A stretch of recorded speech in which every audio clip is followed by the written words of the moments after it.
Greetings, everyone. So, since the last time we saw you, a lot has transpired. We've had Hurricane Delta. We've also been able to watch the presidential debate where Trump openly would not agree to a peaceful transfer of power, and he would not denounce white supremacy and openly sends dog whistles to white supremacist militia groups within the nation. In addition to that, more black men are being shot and sisters around the country are being assaulted. It means that we need to stay ready, and that's why we're here. Welcome.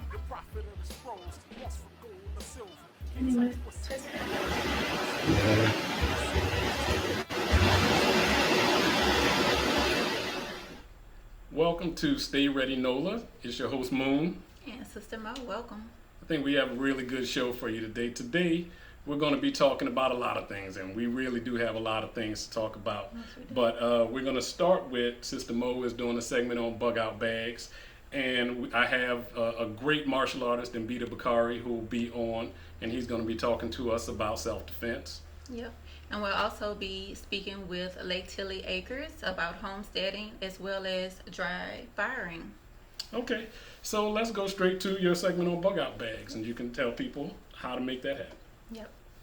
So the bug out bag is a lot of vital information on what to carry with you in the event that you have to leave in a rush and you want to be able to get back home. It's very important. And let us know if you have any questions.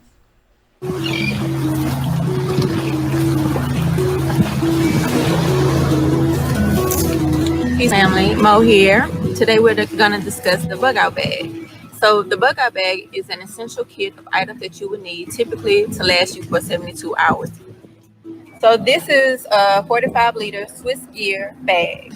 I like this one because it has a lot of pockets. It has a water hole for your bladder. You can always, for good hydration.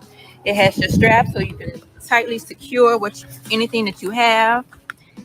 It also has the chest straps to help support around your chest as well as your hip strap.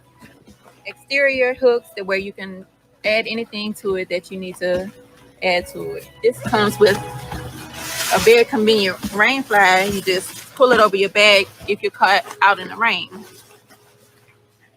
You also want to make sure that you have a good strong bag with very durable zippers. Now these come with strings on them so that it helps with quick and easy access in the case of an emergency. One very basic and essential item is a tarp. Tarps are very important because they can be used for a number of things. Like gloves, just essential. Next, we have what's most important, your water purifiers. So here we have a life straw. This is a straw basically like any other straw that you would drink out of. It has a purifying device in it.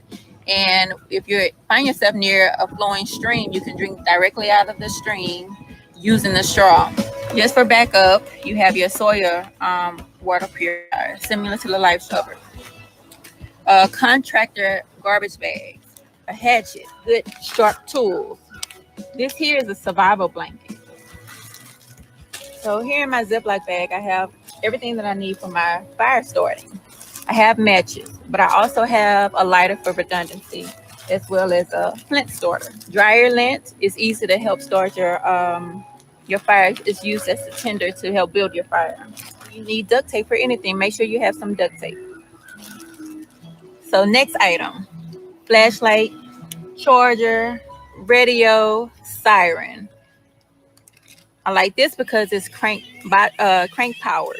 So you can generate energy by cranking it and it'll help charge your phone. Make sure when you have gadgets like these, keep your instructions with it. So I just tied a rubber band around it and make sure I kept my instructions in case I get caught up, I know how to use it. Walkie-talkie, knife. You never can have too many of these. My bushcraft book. This is the Bushman Survival Bible. If you get caught outside, there's everything that you need to know about surviving in this book. Make sure if it's not this book, get something that helps you understand how to survive out in nature. Our all-weather tough gear, pen, and paper. Paracord. Also have a mask. And these are some water purifying tablets in the event that I just choose to use this instead of my life straws. Carmex or lip balm for chapped lips. Your fire starter. You use this to start any of your tinder, very vital tool. Ponchos, just in case, keep you a little dry in the rain. I have wipes and eating utensils. Very important. Mosquito and insect repellent. Toothbrush and toothpaste. This is a kitchen eating kit. It doubles as your plate. It also doubles as your pot or your instruments for cooking with over fire. Your dry food, emergency packed food. You can find this at Academy, online, or even at Costco. Emergency first aid kit. Emergency insect bug and sting kit. And I also have this SOS survival kit. For my ladies, make sure you have your essentials, feminine products. Fire starter sticks makes things a lot easier when you're trying to start a fire. And I also have extra Ziploc bags just in case. So we have a lot of things in this huge, big bug out bag, but they're all vital and very essential. All of these are different components that you want to consider when you're building your bug out bag. If you have any questions, like always, reach out to us. Peace. So with the bug out bag, it's important just to have, especially in these times now. I feel that you never know when something's going to happen. Everything's happening so fast right now, and when the rising threat of militias, just road rage incidents, all kind of things that are happening, we just always want to make sure that we're prepared.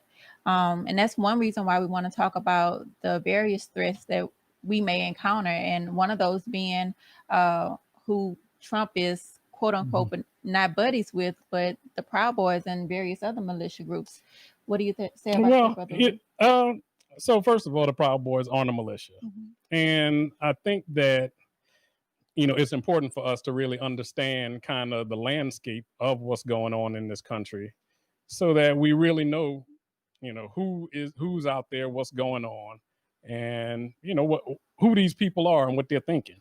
So the Proud Boys were started by, if you've ever seen Vice News, that the guy who started the Proud Boys actually also started Vice, and they're it would take me a long time to really go into, but the gist of it is, right now they kind of consider themselves the proxy militia of Donald Trump. And I guess, for me to say militia, but it's not organized along those lines. A militia is more like a military. The militia, has a general, has sergeants, has, but they, I would consider them like the brown shirts were to Hitler. That basically, during World War II, the brown shirts were out there basically fighting Hitler's enemies. And, these people are out there. And, I think, it's interesting to me when you talk about the way we have been gaslighted, our community all this time, when we talk about our relationship to the police.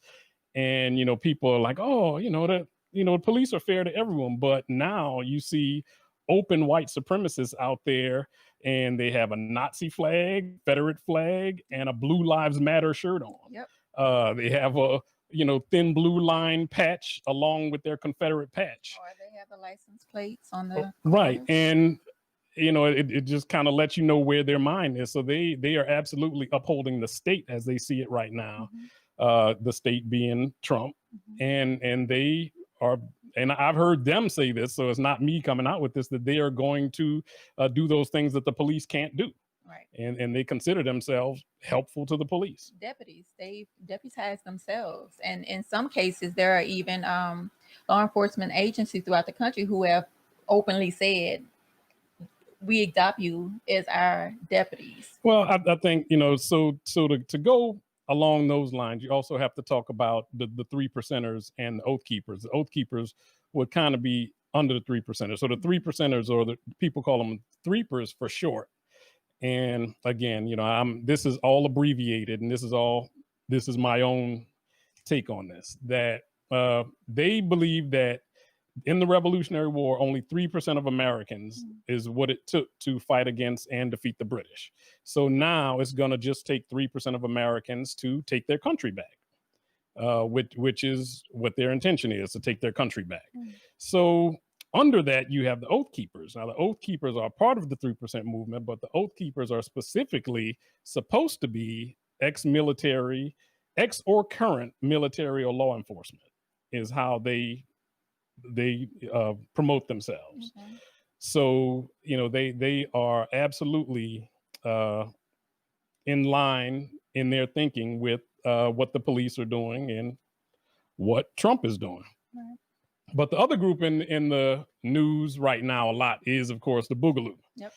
Because some people associated with them, or supposedly associated with them, were, you know, there were informants in the group, and supposedly they were trying to kidnap the governor.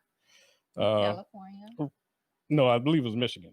Okay, sorry.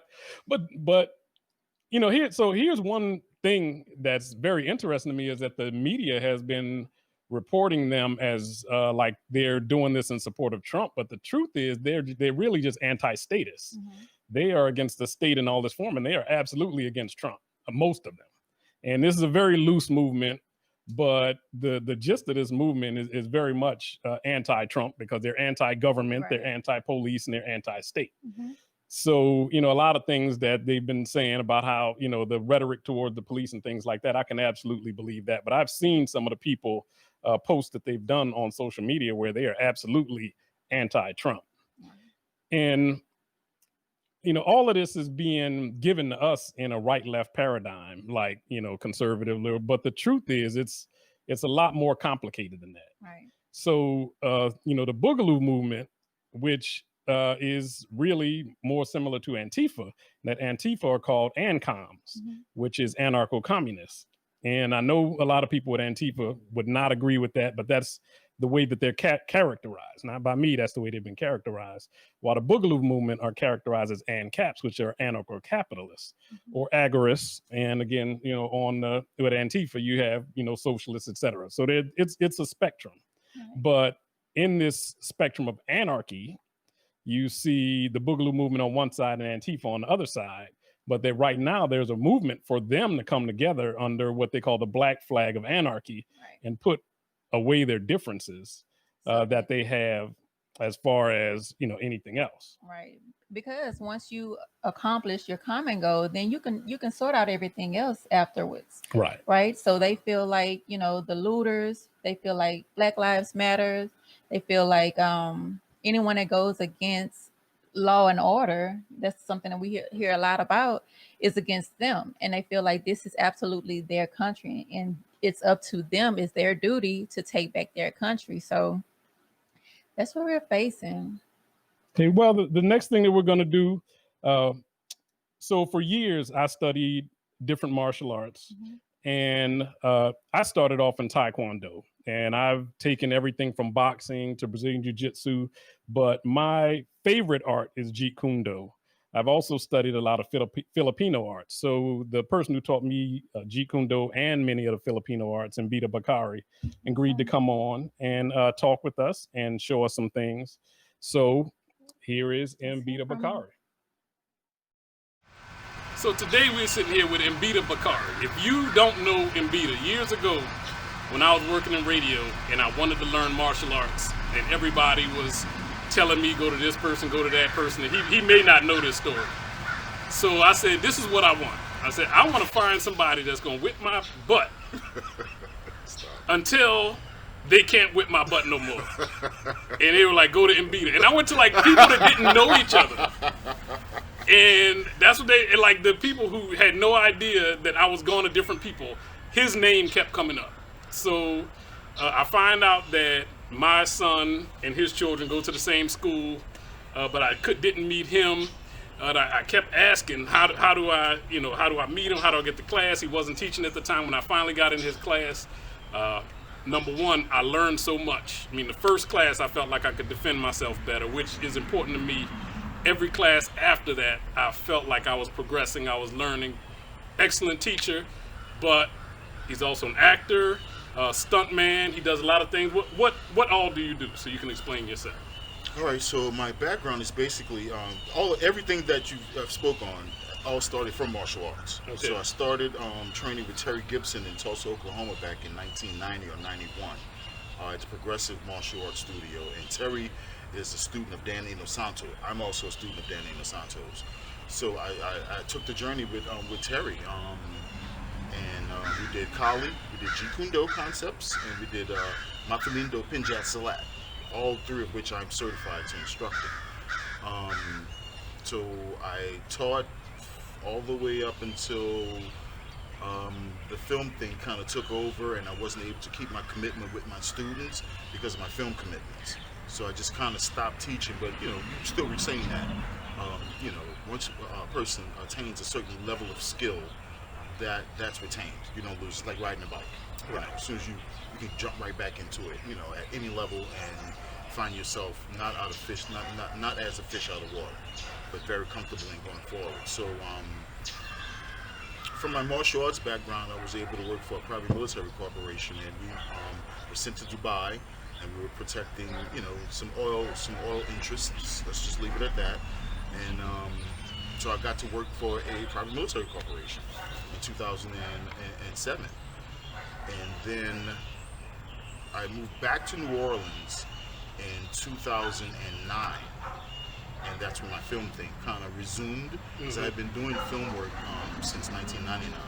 Stunt production work, some acting, commercials, some background work, feature background work, films like Runaway Jewelry, Freshman Orientation, films, small films, but not as, the volume wasn't then what it is now, right, or had been then as it is now. Filming in New Orleans is basically taken over. We're known as Hollywood South. So it's basically from my martial arts background and some of the work that I did with the PMC that I was able to transition into film very easily, especially in stunts. So in 1999, I started in stunts. I worked on Dracula 2000 as a stunt production assistant and done fight choreography on a couple of films. Welcome to the Battle Zone is the one where the director was like, dude, you need to get an agent. You're really good at this. Your hands are a little too fast for the camera, but you're really good at this. You have a good look. Get an agent. So I got an agent, and kind of that's where I am right now. Okay. So, what we generally talk about is emergency preparedness, and you and I were talking earlier about a lot of the recent developments, a lot of what's going on. So, when you look at what's going on in the streets right now, and the first thing that's going to pop in everybody's mind, of course, is the Proud Boys. And we see these videos of them fighting Antifa. We see these videos of them at rallies attacking people for Black Lives Matter and different things like that. So one of the reasons I wanted to get you on was because I know that, as far as I'm concerned, and everything you've taught me, you are my expert on martial arts. Thank you. So I wanted you to share that with my audience. But what do you think would be important for people to learn with everything that's going on in the world today? What types of martial arts? What do you think? Because right now we're in a period where you don't have a lot of time to get ready. What do you think people should do? Well, like I said, my background is primarily in the Filipino martial arts. Although I have taught capoeira, I'm well versed in capoeira, but primarily my go-to art is the Filipino martial arts. And the reason for that is Filipino martial arts offer the student the gamut of combatives. We're talking about impact weapons, long and short. We're talking about edge weapons, long and short. And the unique thing about the Filipino martial arts is that what we do with the impact weapons is immediately translatable to one's empty hand weapons, and the same thing for the blades. A lot of the applications that we have that we employ with the impact weapon or the bladed weapon, they automatically translate to empty hand. So with that being said, that's immediately what you want to get into. Another unique thing about the Filipino martial arts is that, as in most martial arts, traditionally one progresses from empty hand to the weapons. Whereas in the Filipino martial arts, we start with weapons, and as you get better, you progress to the empty hand. And the reason for that being is because of the history of the Philippines. When the Philippines were being colonized by the Americans, by the Spaniards, that's where the name Philippines come from, because they were colonized under the reign of King Philip. Okay. The Spaniards abolished bladed weapons because of the effectiveness of the Filipinos with the bladed weapons. So then the Filipinos took to using hardwood or rattan like this, which is an exotic grass. Basically, rattan is a grass, and it just grows tall, just like bamboo can be considered a grass. Right. So, and what they understood or what they learned through using the impact weapons was that with a bladed weapon, in combat, someone is cut, they can get stitched up, and they can go back into combat. Whereas with the impact weapons, and we're talking about woods like cocobolo, like barong, we're talking about ironwoods. When these woods smash the bone, there's no stitch in there. You actually have to, put a cast on it to let it heal, and it takes longer time for that warrior to be combat effective again. A stitch is one thing, you can go right back into the fray. Whereas if your hand is crushed, if your arm is crushed, your elbow is crushed, your shin is crushed, your head is crushed, your collarbone is crushed, you're out of the fray for a longer period of time. So what that makes me think of is that, when you're talking about an impact weapon could be anything. Yes, it can. I mean, it could be not only anything you could pick up off the ground, but also if and when it becomes illegal to have certain weapons or carry certain things, you can almost always find a legal, a stick or a legal thing to use as an impact weapon. It's as basic as literally having a stick, and sticks are literally everywhere. It can even be curved, it doesn't matter. As long as you can effectively make your blows, a stick is a stick is a stick. And it can be used very, very effectively in the right hands. Because again, with the Filipino martial arts, and covering the gamut, we're talking about not only just impacts, we're talking about joint manipulations, we're talking about joint locks, we're talking about affecting throws, we're talking about affecting finishing moves with the stick also, as far as chokes. Okay? So when I say it covers the gamut, I mean we're talking everything from the weapons to the feet, and everything in between. Alright, so I'll just pick up the video. So you have any one, this is just a breakdown. 2, 4, 5. So you have all 12, which are 1, 2, 3, 4, 5, 6, 7, 8, 9, 10, 11, 12. We're just going to focus on the first 5. So the same way we do this with an impact weapon, obviously for the transition to the shell. Right?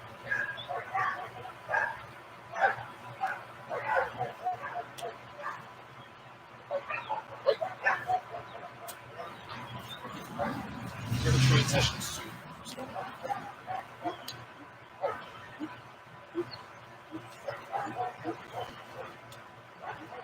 So every time you make contact stick on stick, that's literally his hand that we're aiming for in combat. So imagine he hits me with the 1, I go right here to his hand immediately. He hits me with the 2, I'm here to his hand. 3, once again to the hand. Could be there. 4, could be there. 5, right there. Bam, bam. Right? Right? Right? Right?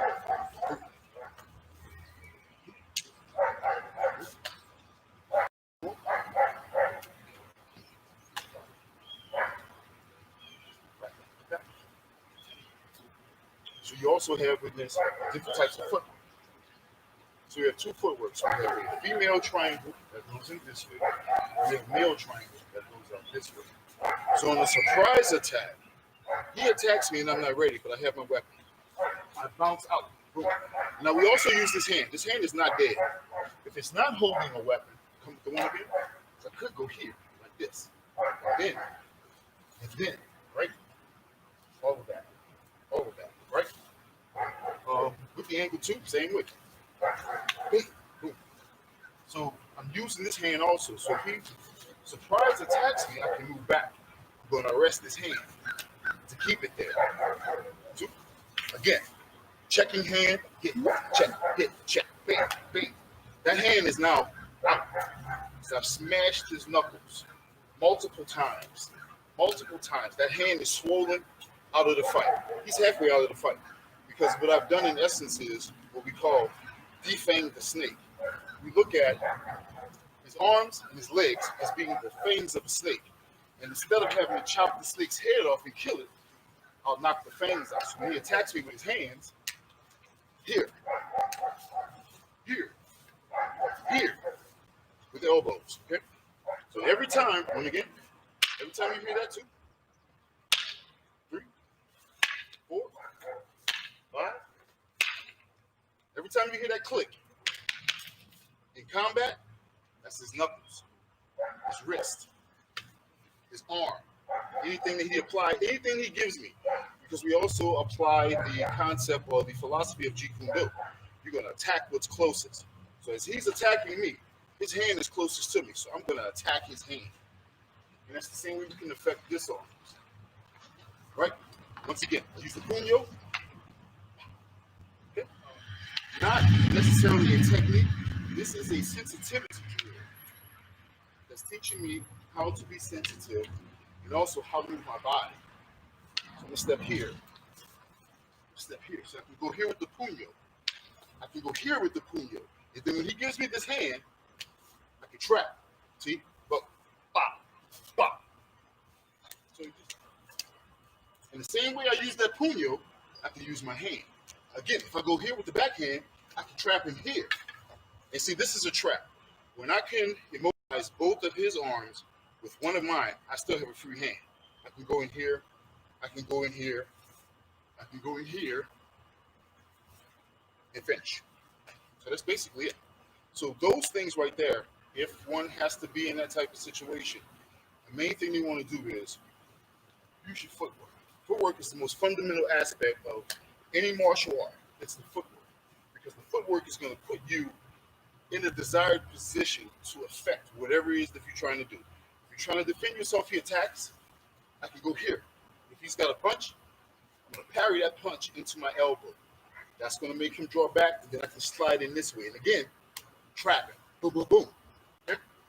So that's like, the main emphasis and the foundation, if you will, of the Filipino. So that's Ibita. Like basically, the way I met him, I was looking for a martial arts teacher, and I said I wanted to find someone who not only was going to be tough. I'm like, let me find somebody who's going to beat me up. And Beta came along. He's one of the best martial arts teachers I know. I don't believe he's doing a class right now, but if y'all could find a class that he's doing, it looks like it's some it would be worth information. That brother has skills. I'm ready to go. Wow, I'm ready to go put it to work now. That's exciting. So the next segment that we have is a segment on homesteading. With Lake Tilley Acres in Rome. But first, we did want to talk about COVID because right. I know that's on everybody's mind. Mm-hmm. So, basically, there have been a lot of new things, and it's frustrating that as far as we are into this emergency, that things are still new. Right. And the first one is that some new tests are showing that COVID can exist on a surface for up to 28 days on some surfaces under some conditions. The other one is that what I said last time we had this, which the CDC had retracted at the time, but now all of the studies are saying that COVID is basically aerosolized, that, what they were saying about it being mostly in droplets is incorrect. Right. And you can basically get it anyway now. Right. I mean, there's so much information that's ever changing. You can't keep up with it. So the best thing is to just protect yourself no matter what. Wash your hands. Don't put your hands in your mouth, your eyes, that kind of thing. But also, I feel that preparing your body to fight viruses like this is so important, so you have to eat healthy, put as many herbs and, be prepared in case you do come across something that will compromise your immunity. And I think that, and I don't want anybody to take this wrong, but I think that our over reliance on the media and on people telling us how we should, the things we should do to stay healthy. So now they're essentially saying that if it's aerosolized, that means that your cloth mask is not nearly as effective as they've been telling you.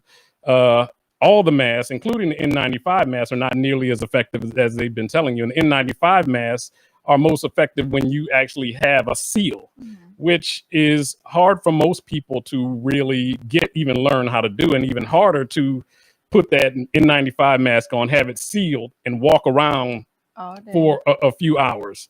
So like you were saying, I think, vitamin D, which means being outside, is, they talk about that as one of the ways to get your immune system up for it.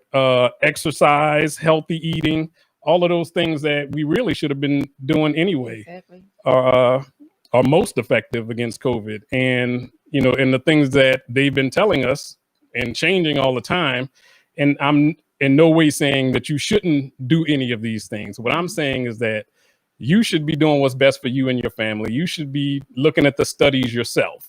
Don't wait for the media to look at them. Figure things out for yourself, what's good for you and your family, and and do what's best. And a lot of that has to do with healthy living and living right. And even then, nothing is assured. The truth is, if it can live on surfaces for 28 days, if it's aerosolized, that if you walk out of your house, you will probably be exposed at some point. So you have to prepare yourself to be exposed. And just because you're exposed don't mean you'll get it. Just because you get it doesn't mean you'll get sick.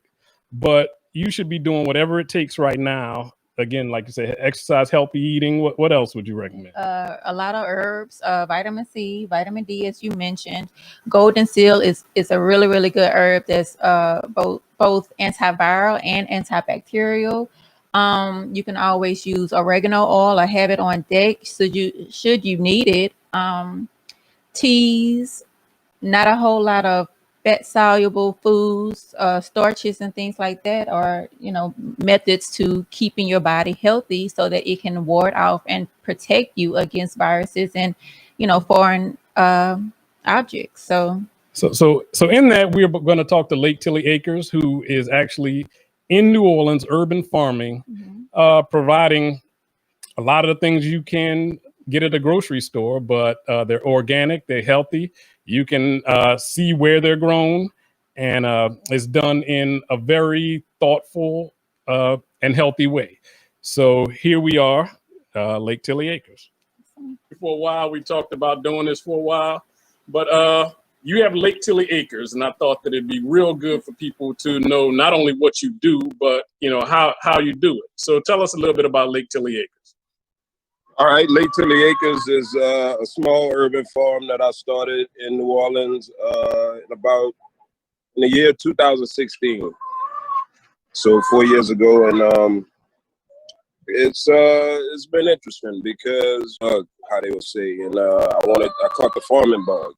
So I wanted livestock. I wanted to grow vegetables, and I thought about how can I make that work with being in the film industry already, and how the hours work there. How can I fit in the time to do, farming as a hobby? So it started small, and I got, maybe 4 chickens or whatever. And as you can see now, I got a few more than 4. And wanted to start being more sustainable and raising our own food and stuff like that. So that's how Lake Tilley Acres started. It started with 4 chickens and my garden in my backyard initially. All right. And I know that now, you actually make money off this. And I know one of the things you do is microgreens. I believe you do eggs, also processing chickens. Tell us a little bit about how you moved into actually making money from it, and what type of products you have. Well, I thought about it like, how can I make this as a supplemental income? Because my jobs, all throughout my career of 16 years has always been off and on. You may work for 2 months and then you off for like 3 weeks. And in that meantime, it's like, well, what do you do, or what could I do? is what I asked myself to become profitable in the meantime, in between time. And I thought, well, hey, if I like growing produce, why not trying to sell it? So just started back doing research on different farmers that were doing what I wanted to do in the urban area and was actually becoming profitable from it. And Profitable Urban Farming is a book that I read by Curtis Stone, who's from Canada. And once I found out about him and started watching his YouTube videos, and now he was farming on other people's land that he was leasing or trading for vegetables, I started to get into that, and that's how it pretty much started. And I farm on my front yard now, and along with the backyard and my neighbor's yard, and just leasing space, not buying space, but leasing enough space to grow a good amount of dense, nutrient dense crops. So I like focusing on lettuces and spinach and small root vegetables like carrots and scallions and dill, herbs, rosemary, thyme, basils. I started to get into all of that stuff, and then I stumbled upon microgreens by reading Curtis Stone's book and learning how profitable that crop was and how good it is for people. So a lot of people is still new to. So it's a way for me to introduce and educate people on, nutrient dense, clean food at the same time as be profitable from it. So microgreens is the main train of the head of the train on the farm. Along with poultry, of course, eggs, as fast as we could produce them. But poultry, grass-fed chicken, and along with other small leafy greens, like I said earlier, kales and whatnot. Well, tell us a little bit about the chickens, because that's what I've helped you with a few times. Like, how do you raise organic chickens? How do you raise grass-fed chickens? And a little bit about the processing. And the appreciation that it is a healthier way than just buying them from the store. Right. Well, with our boiler meat birds, we raise them from a day old to about 8 to 10 weeks, and we feed them a non-GMO and soy-free feed. Also, moving these birds to fresh patches of grass every day. So it's like giving them a new salad bar every day.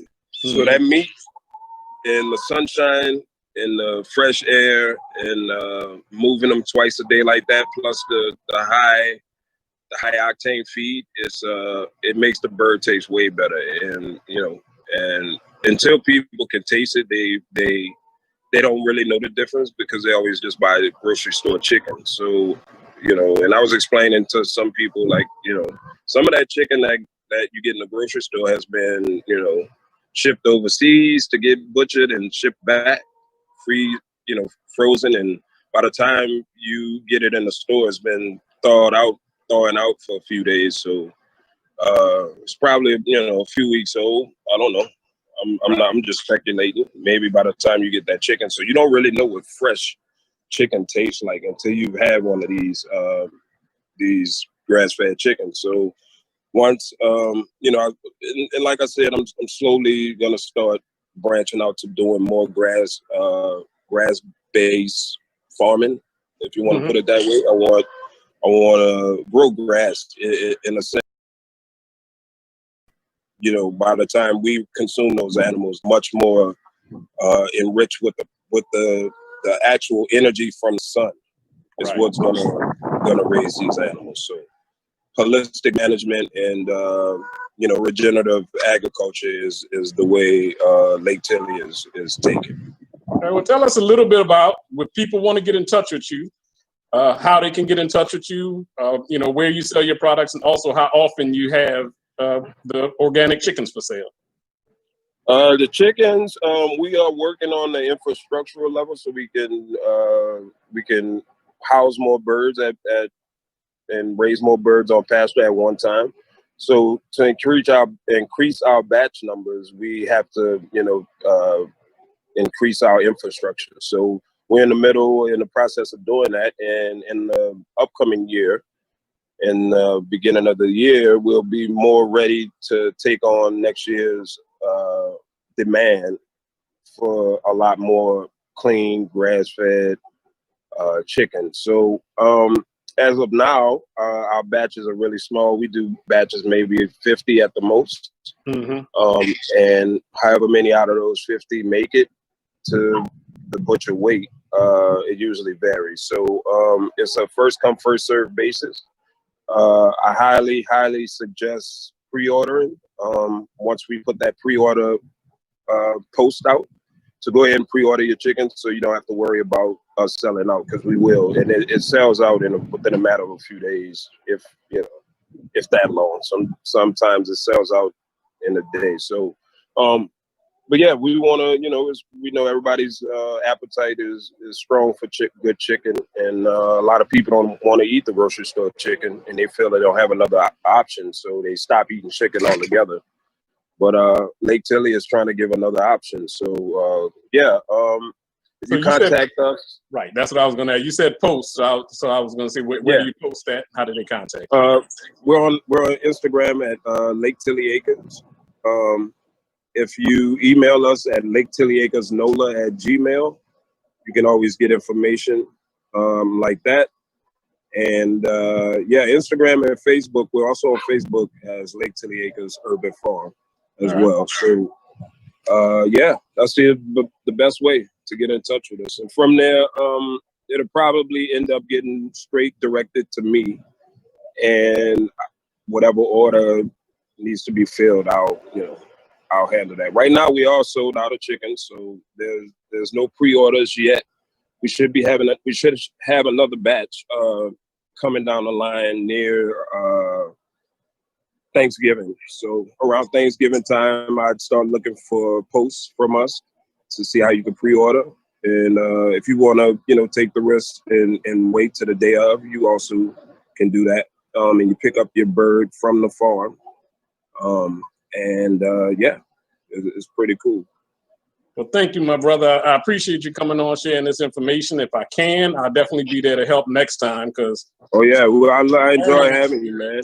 Yeah, it's a learning experience I can't do it without y'all, man. I mean, the amount of work that is for one or two people by themselves is a lot. So whenever we call Moon the wrangler, he for your orders, Moon goes in and he wrangles all the chickens when we're doing like sorting them out right before the processing. So without him being there, it's like, it'll slow down a lot. So I enjoy having you, man. I hope you come out every time we do it. And the more birds I get, the more demand for the chicken, that's the more we'll be doing this. So. Yes, sir. All right, my brother. Thank you. I appreciate you, and definitely will see you next time. I do want to do another segment about your microgreens, so we'll have you back. All right, cool. I appreciate you, Moon. Thank you, man. Thanks for having me. You're welcome. Wow, now see, that's what I'm talking about. Brother Rome is so chill. You can tell he's excited, he's happy, he's peaceful and content. He's really doing it. So last year, I decided to expand my garden. I got some small collards from my dad, and I had a lot of stuff actually. It was just me and my mother here, and we had way more food than we knew what to do with. Wow. So, when people talk about how hard it is, if you heard this brother say he works in the film industry, he was really being very modest. He is a cameraman on a lot of major motion pictures that you see. And so he would go to work probably 14, 20 hours a day. Like, I've worked in the film industry. You work crazy hours. And then afterwards, make sure that the food in his garden was growing and the chickens were fed. So, for him to be able to grow all of that and do all of that and feed his family and still have enough left over to share with, the community, to sell to the community, whatever excuse you have on not being able to grow food, as far as I'm It's out the concerned, window now. as out the window. Yeah. And I mean, even I have a small patio, but I have, okra. I did okra this summer. I have tons of ginger. I just put down some mustard greens and beans and that kind of thing. But people don't understand it really doesn't require a lot. But, you know, the harvest is so plentiful, and it's such a beautiful feeling when you're able to go out into your yard, grab something that you grew, and go straight into the kitchen and eat it. It's no feeling like it. So this next segment is a little bit more on the consumerism, but with the hurricane that we just had, and also with everything going on, every couple months I go and I get food to put into storage. And this time, when I was about to put my food into long-term storage, which I showed you all in the last time, I usually do with buckets and Mylar bags. I said, let me film what I got and just engage people in a discussion about it. So what I'm about to show is by no means all of the food that I have stored. In fact, it's the food that this is what I haven't stored yet. Wow. But I just wanted to show, when I go to the store and, get food for emergency preparedness, this is kind of what I get. So here we go. So these are by no means all of the food that I have stored. I just, I was going to put my food into long-term storage, and I figured before I would show you all what I recently got for not only hurricane season, but also, for the elections, and just because it's kind of what I do.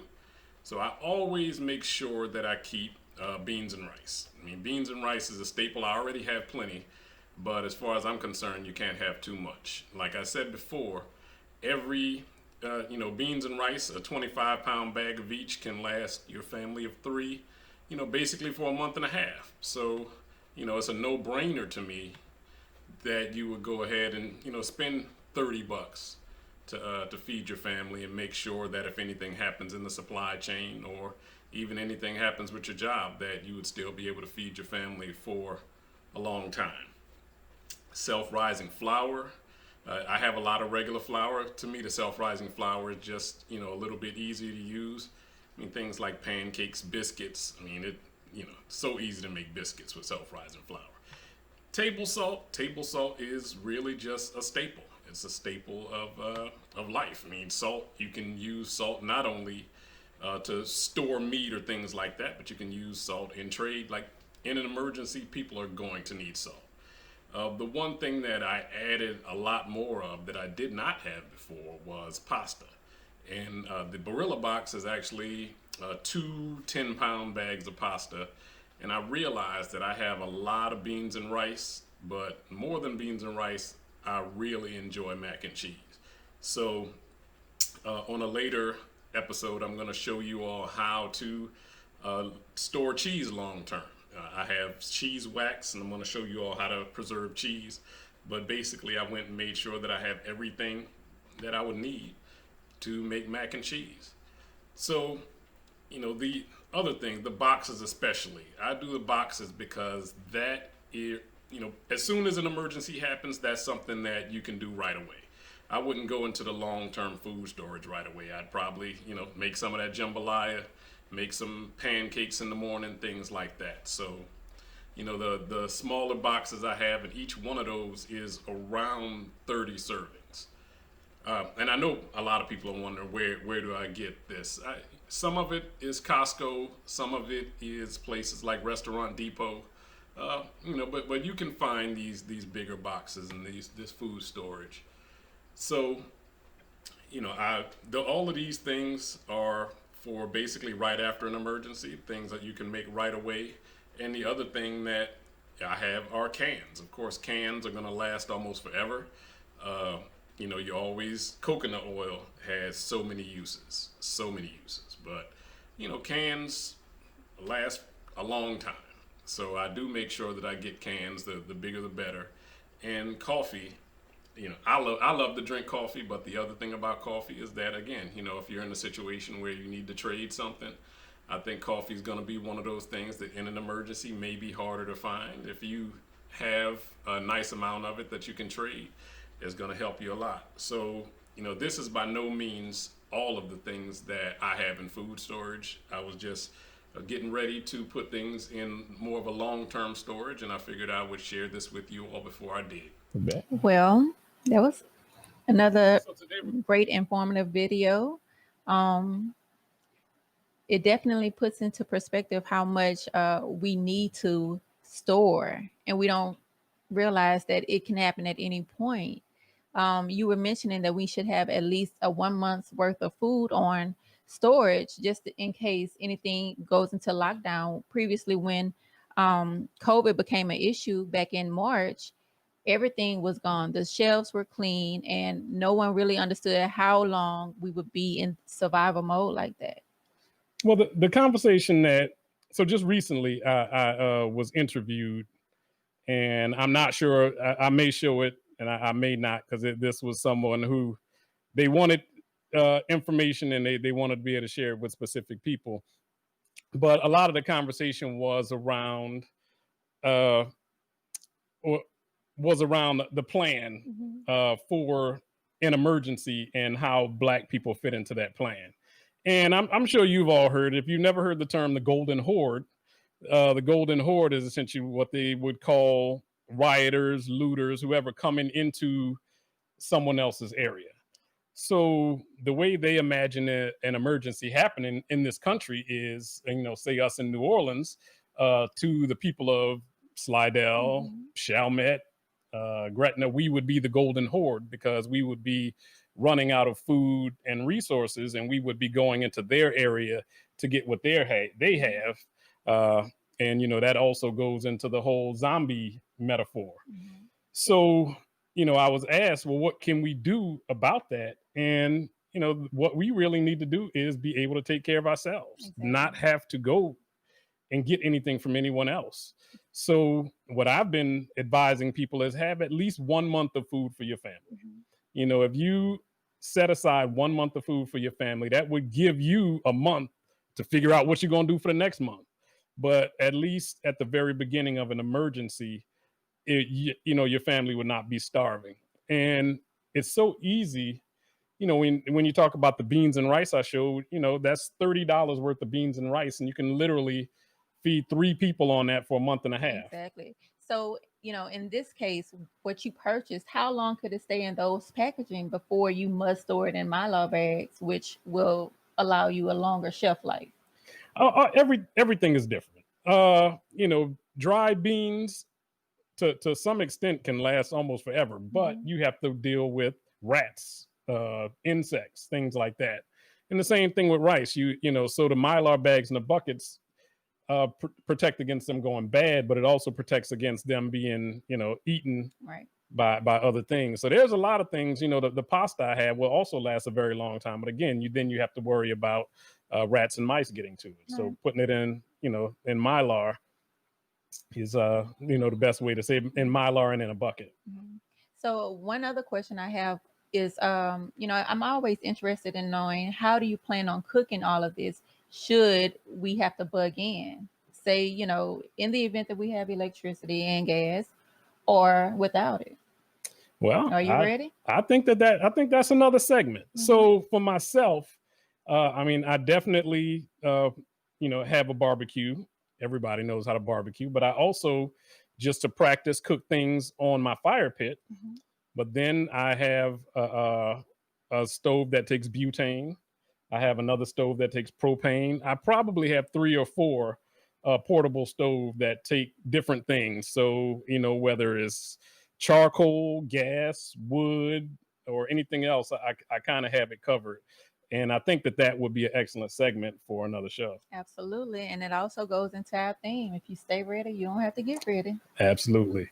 So we're almost done. We're going to go into, so everybody, I guess everybody knows, but one of the main things I do is, as a firearms instructor, it's been a challenge. I do work with NAGA, National African American Gun Association. And so I get calls all the time. Since this whole crisis hit, it's been especially Black women. They've absolutely taken this crisis seriously.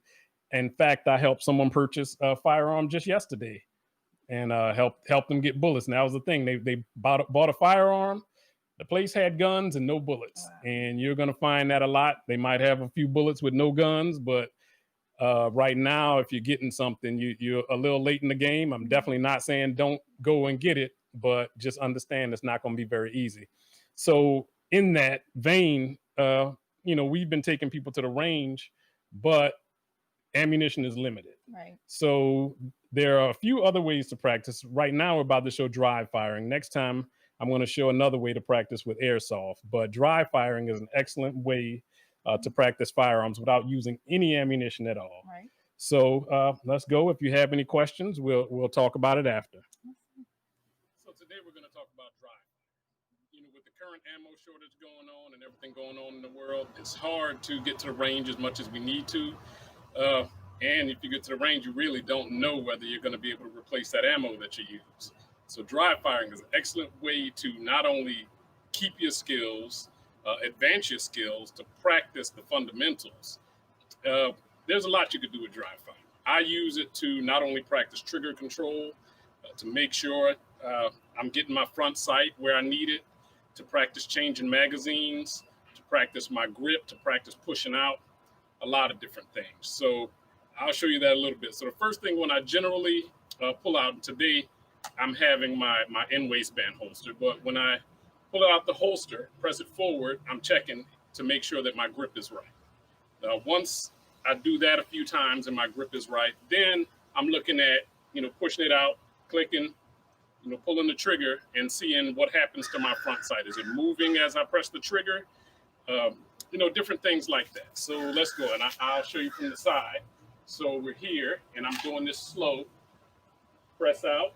So now I'm checking to see where is my front sight. Is that where I want it? And I'll do that again. Get it. Press out, and my grip is good. Front sight is good, and I'm not putting my finger on the trigger. And one thing I probably failed to mention was always make sure that your ammunition is someplace else. I don't have any ammunition out here with me right now. I checked the gun before we did this, but there's nothing, chamber, nothing there. Lock it back, look. So next, I'm actually going to pull the trigger. So about, press it, and see if my front sight moved at all. And that'll let you know if you're having problems with trigger pull. I have a Glock, so you have to do that every time.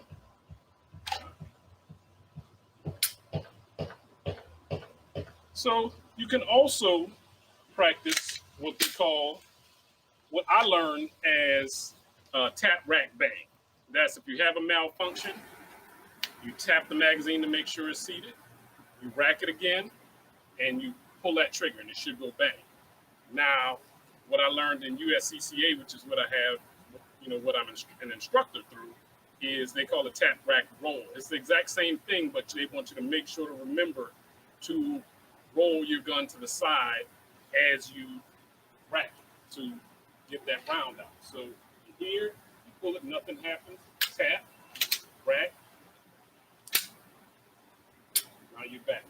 And the slide locks back because I don't have any bullets in it, but basically tap, rack, I'm ready to go again. So that's just a few things that you can practice. But, the main thing when you get it, you want to practice pressing out along your line of sight. See where that front sight is. Squeeze that trigger, press that trigger. And you want to make sure that when you're pressing that trigger, that the trigger is not going up or going off and things like that. But it can be a very useful tool in practicing, while you don't have it. Well, so we're kind of to the end of what we had for today.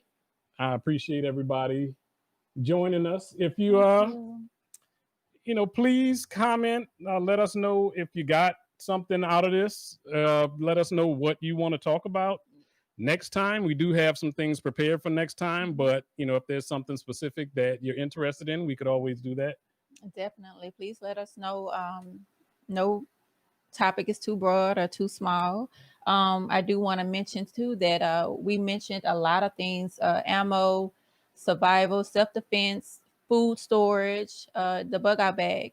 I do have two companies that are Black owned, that I would like to share with the family: Black Star Survival, as well as Rest on Firearm. Those are two websites that you can go to on IG or the internet, and you can purchase all of your survival materials, as well as get vital information on gunfire, gun safety, as well as ammo and food as well. And, before we leave, I want to reiterate some of the things we talked about. Right now, there's a crisis in this country that's never been done before, which is the president of the United States saying that there may not be a peaceful transfer of power. I just want everyone out there to pay attention to that. Right. And, everything else, make sure that right now you should be getting at least 1 month of food ready for your family. After you get a month, sit back and assess, and then go for 2 months. But the truth is that we need to be self-sufficient. Absolutely. And we need to be ready for emergencies, which is why this is Stay Ready NOLA. Absolutely. Very important. We're definitely here if you need any assistance, if you need some guidance. Don't be afraid. Don't be nervous to reach out. That's what we're here for. Thank you for watching. Take care. You.